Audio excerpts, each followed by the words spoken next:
पूरे भारत में कहीं भी कभी भी सबसे कम किराए पर बुक करें वन वे टैक्सी rahultravels.com पर। रायपुर में आज भूपेश कैबिनेट की बैठक हुई, जिसमें कई अहम फैसले लिए गए। बैठक में मंत्री रविंद्र चौबे, मोहम्मद अकबर, प्रेम साय सिंह टेकाम और कवासी लखमा मौजूद रहे। सीएम भूपेश ने कैबिनेट में कई प्रस्तावों को मंजूरी दी है। अब ST/SC OBC विभाग अलग अलग होगा, वहीं SC और OBC वर्ग के लिए एडवाइजरी कमेटी भी बनाई जाएगी। इसके साथ ही छत्तीसगढ़ ओलंपिक का आयोजन किया जाएगा। इसके साथ ही 3 लाख तक 0% ब्याज पर किसानों को ऋण दिया जाएगा।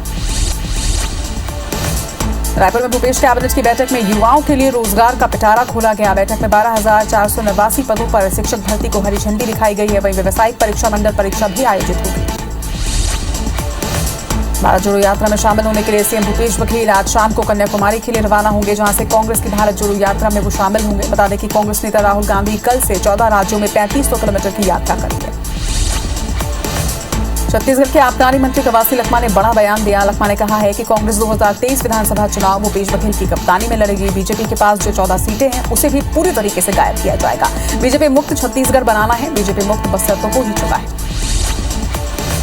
आबकारी मंत्री कवासी लखमा ने RSS प्रमुख मोहन भागवत के दौरे पर कहा कि 7 दिनों के लिए ही क्यों, उन्हें तो यही घर बना लेना चाहिए। 15 सालों तक रमन सिंह की पार्टी ने बहुत पैसा कमाया, उन्हें बृजमोहन अग्रवाल के घर में रहना चाहिए। वहीं मोहन भागवत वरिष्ठ हैं, उनका दौरा ये बताता है कि बीजेपी अब घबरा चुकी है। संघ प्रमुख मोहन भागवत आज रायपुर पहुंचेंगे। छत्तीसगढ़ में पहली बार संघ की अखिल भारतीय समन्वय बैठक की जाएगी, जिसमें राष्ट्रीय स्तर के मुद्दों पर मंथन होगा। वहीं 7 सितंबर से निर्णायक टोली की बैठक शुरू होगी और 10 सितंबर से समन्वय बैठक शुरू होगी। पूर्व वन मंत्री महेश गागड़ा ने बीजापुर विधायक और कांग्रेस नेताओं पर भ्रष्टाचार का आरोप लगाया। उन्होंने कहा कि पंचायतों और निर्माण कार्य का पैसा कांग्रेस नेताओं के खाते में जा रहा है। इसकी जांच के लिए बीजेपी ने 8 सदस्यीय जांच दल का गठन किया है। उन्होंने कहा कि बीजेपी भ्रष्टाचार पर कोर्ट की शरण में जाएगी और दोषियों के खिलाफ कार्रवाई की मांग करेगी। राष्ट्रीय पोषण माह के तहत आम जनता को जागरूक करने के लिए रायपुर के मरीन ड्राइव से साइकिल रैली निकाली गई। महिला एवं बाल विकास विभाग द्वारा निकाली गई इस रैली का उद्देश्य आम जनता को पोषण के प्रति जागरूक करना है। इस रैली में बड़ी संख्या में जनप्रतिनिधि, छात्र छात्राएं, स्वयंसेवी संगठनों के सदस्य, अधिकारी और कर्मचारी सहित आम जनता ने भी हिस्सा लिया। गौड़ा पंचायत के बहुचर्चित अविश्वास प्रस्ताव को आखिरकार कांग्रेस ने जीत लिया। अध्यक्ष ममता पैकरा के खिलाफ लाया गया अविश्वास प्रस्ताव ध्वस्त हो गया है। वहीं गौड़ा जनपद पंचायत अध्यक्ष ममता पैकरा के खिलाफ अविश्वास प्रस्ताव पर चुनाव कराने की मांग की गई है। रायगढ़ के ग्राम बाइंग और चपले में करीब 4 साल पहले सड़क बनाई गई, जिसके लिए ग्रामीणों की जमीन को अधिग्रहित किया गया था, जिसके बाद कोर्ट ने जिला प्रशासन को मुआवजा देने का आदेश दिया था, मगर लोगों को 4 साल बाद भी मुआवजा नहीं मिल सका और ऐसे में हाईकोर्ट ने टाइगर जिला कलेक्टर और SDM को 30 सितंबर को कोर्ट में पेश होने के लिए तलब किया।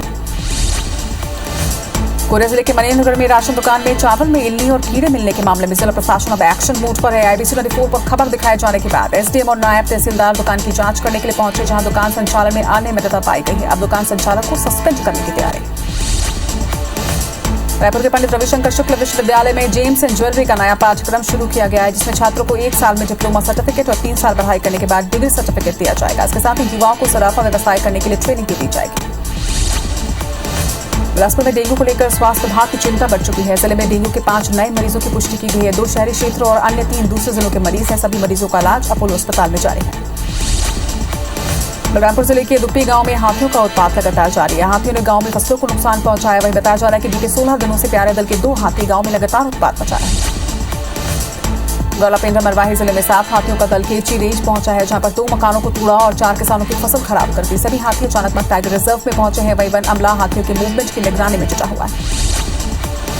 धमतरी नगरी रोड में एक तेज रफ्तार बाइक चालक रोड किनारे खड़ी एक ट्रक में जा घुसा, जिससे युवक की मौके पर ही दर्दनाक मौत हो गई। वही सूचना पर पुलिस मौके पर पहुंची और शव को पोस्टमार्टम के लिए भिजवाया। मृतक की पहचान अब तक नहीं हो सकी है। वही मामले की जांच पुलिस शुरू कर चुकी है। रायपुर में खारू नदी एनकेज में 3 लोगों के डूबने के बाद रेस्क्यू ऑपरेशन लगातार जारी है, जिसमें रेस्क्यू टीम ने एक युवक का शव बरामद कर लिया है। वहीं 2 अन्य लोगों की तलाश की जा रही है। पूरा मामला धरसीवा थाना इलाके का है। कवर्धा के पलानी पाट के बांध में मछली पकड़ने के दौरान मछुआरे की डूबने से मौत हो गई है। शव बांध के नहर वाले रास्ते में फंसा हुआ था, जिसे 3 घंटे की मशक्कत के बाद बाहर निकाला गया। शव को PM के लिए जिला अस्पताल की मर्चरी में भिजवाया गया है। वहीं सिटी कोतवाली पुलिस मामले की जांच में जुटी है। धमतरी जिले के अर्जुनी थाना इलाके में करंट की चपेट में आने से एक 10 साल के बच्चे की मौत हो गई। बच्चे की मौत के बाद परिवार में मातम पसरा हुआ है। वहीं बताया जा रहा है कि बच्चा फूल तोड़ने के लिए बाड़ी में गया था। वहीं लोहे के दरवाजे में लगी लाइट से करंट फैल गया, जिसकी चपेट में वो आ गया। जशपुर के लोडाम थाना इलाके के कोनबीरा गांव के तालाब में एक बुजुर्ग महिला की डूबने से मौत हो गई है। बुजुर्ग महिला ग्राम पंचायत पुथरी चोरा की रहने वाली बताई जा रही है। बुजुर्ग का मानसिक स्वास्थ्य खराब था। वहीं घटना के बाद मौके पर पहुंची पुलिस ने शव को बरामद कर लिया। चित्रकूट के खिलेपाल थाना इलाके में 2 मासूमों की तालाब में डूबने से मौत हो गई है। बताया जा रहा है कि दोनों भाई बहन गांव के ही तालाब में नहाने के लिए गए हुए थे। वहीं घटना के बाद मौके पर पहुंची पुलिस ने शव को बरामद किया और मामले की जांच में जुटी है। जशपुर जिले के अंतर्गत तपकरा थाना की पुलिस ने आज फिर से 4 तस्करों के साथ गांजे की एक बड़ी खेप बरामद की है। थाना प्रभारी ने बताया कि लग्जरी कार से 90 किलो गांजे को बरामद किया गया। इसके साथ ही 4 लोग भी हिरासत में लिए गए हैं। जांजगीर चांपा के बलादा पुलिस ने शिकायत के आधार पर 105 लीटर डीजल चोरी करने वाले आरोपी को गिरफ्तार किया और उसे न्यायिक हिरासत में जेल भिजवाया गया। बलरामपुर जिले में लकड़ी तस्करी रुकने का नाम नहीं ले रही है। कटरापाला में ग्रामीणों ने एक पिकअप अवैध लकड़ी का चिरान जब्त किया है और इसे फॉरेस्ट और पुलिस विभाग की मिलीभगत का आरोप भी लगाया है। ग्रामीणों ने इस पूरे मामले में दोषियों के ऊपर कड़ी कार्रवाई की मांग की है और कार्रवाई नहीं होने पर आंदोलन की चेतावनी दी। रायपुर के अवंती विहार में पुलिस ने 42 किलो गांजे के साथ एक तस्कर को गिरफ्तार किया। जब्त गांजों की कीमत 6,30,000 रुपए बताई जा रही है। आरोपी भिलाई के कोहका का रहने वाला है। वही पूरा मामला तेलीबाना थाना इलाके का है। बिलासपुर के चक्रभाटा पुलिस ने भूगोल बार के संचालक को गिरफ्तार किया है। बार के संचालक पर अवैध रूप से ग्राहकों को ड्रग्स परोसने का आरोप है। वहीं बार का मैनेजर भी 3 महीने पहले एमडीएमए ड्रग्स के साथ गिरफ्तार किया गया था। बलरामपुर के गणेश मोड़ में गोवंश की हत्या के मामले में पुलिस ने 4 आरोपियों को गिरफ्तार किया। मुखबिर से मिली सूचना के बाद पुलिस ने इस कार्रवाई को अंजाम दिया। वहीं आरोपियों ने अपना जुर्म कबूल कर लिया है। मामले में पुलिस ने 4 ही आरोपियों को गिरफ्तार करते हुए आगे की कार्रवाई शुरू कर दी। पेंड्रा पुलिस ने 3 अलग अलग जगहों पर चोरियों के मामले में 3 आरोपियों को गिरफ्तार किया, जिनके पास से पुलिस ने चोरी का लाखों का सामान भी जब्त किया। वहीं पुलिस को पता चला कि चोरी की मोटरसाइकिल बेचने के फिराक में थे, जिसके बाद ये कार्रवाई की गई। राजधानी रायपुर में लगातार चाकूबाजी होने के बाद पुलिस अब आरोपियों पर एक्शन के मूड में नजर आ रही है। माना बस्ती क्षेत्र में हुई चाकूबाजी से हुई हत्या के मामले में पुलिस ने 6 आरोपियों को गिरफ्तार किया है। वहीं इलाके में युवक की हत्या के बाद लोगों ने चक्का जाम कर कार्रवाई की मांग की। पेंड्रा और गौरला में एक नाबालिग और महिला से छेड़खानी करने वाले 2 आरोपियों को पुलिस ने गिरफ्तार किया। पेंड्रा के अमरपुर में एक महिला को घर में अकेला पाकर आरोपी घर में घुस गया और दूसरे मामले में भी लड़की घर में अकेली थी, जहां पर घुसकर एक नाबालिग ने उससे छेड़छाड़ की। पुलिस ने परिजनों की रिपोर्ट पर दोनों ही आरोपियों को गिरफ्तार किया। कांकेर में युवती को डरा धमकाकर उसका आपत्तिजनक वीडियो बनाकर रेप करने वाले आरोपी युवक को कोतवाली पुलिस ने गिरफ्तार किया है। युवक को न्यायालय में पेश कर जेल भेज दिया गया। गोलापेंद्र मरवाही पुलिस को गांजे की तस्करी करने वाले तस्करों को पकड़ने में सफलता हासिल हुई है, जिससे पुलिस ने 2 आरोपियों को गिरफ्तार किया। वहीं 2 आरोपी अब भी फरार हैं, जिनकी तलाश की जा रही है। पुलिस ने आरोपी के पास से 21 किलो गांजे के साथ 2 बाइक भी बरामद किया। सरगुजा जिले के सीतापुर थाना इलाके में मधुमक्खी के हमले से 65 वर्षीय बुजुर्ग की मौत हो गई है। खेत में काम करने के दौरान महिला के ऊपर मधुमक्खियों ने जानलेवा हमला कर दिया और उसे बुरी तरह से घायल कर दिया, जिसके बाद अस्पताल ले जाते वक्त रास्ते में ही बुजुर्ग महिला ने दम तोड़ दिया।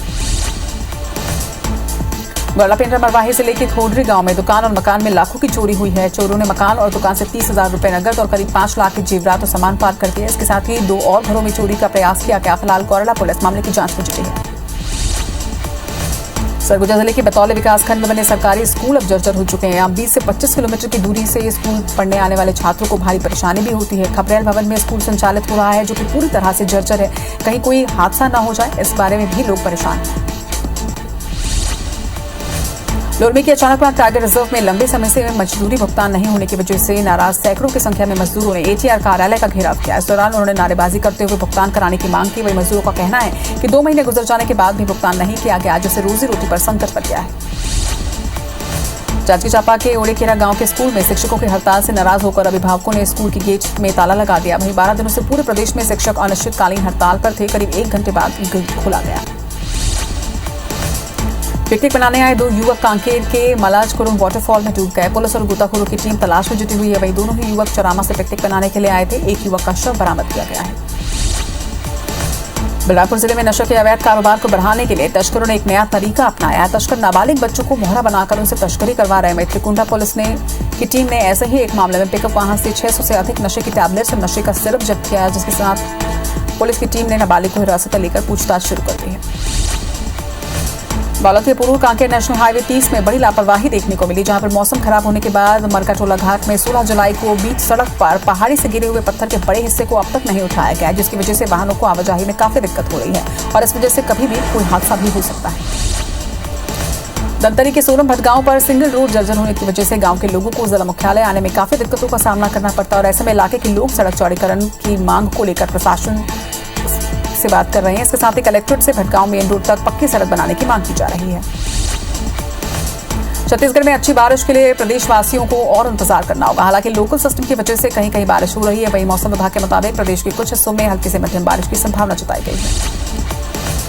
अमरकंटक और इससे सटे छत्तीसगढ़ के सीमावर्ती इलाकों में हो रही झमाझम बारिश के चलते एक बड़ा हादसा होते होते बच गया। दरअसल पेंड्रा के दुर्गाधारा जलप्रपात में अचानक जलस्तर बढ़ा, जिससे वाटरफॉल में नहा रहे पर्यटक सकते में आ गए। हालांकि किसी को भी कोई नुकसान नहीं पहुंचा।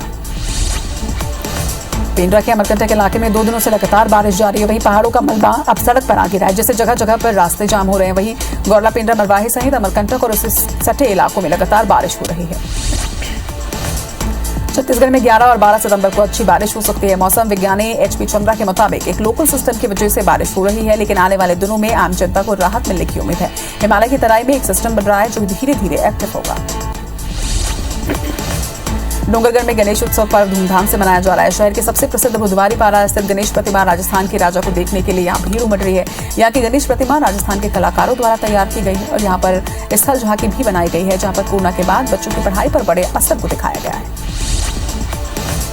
भिलाई के चरौदा में संसद भवन की तर्ज पर बना विघ्नहर्ता का भव्य पंडाल लोगों में आकर्षण का केंद्र है, जो कि इन दिनों शहर में खासा आकर्षण बना हुआ है। वहीं भव्य पंडाल की ऊंचाई 120 फीट है, जहां पर अशोक के स्तंभ, संसद भवन और डॉक्टर भीमराव अम्बेडकर लोगों को संविधान की जानकारी देते हुए नजर आ रहे हैं। पंडाल को बनाने में करीब 2 महीने लगे।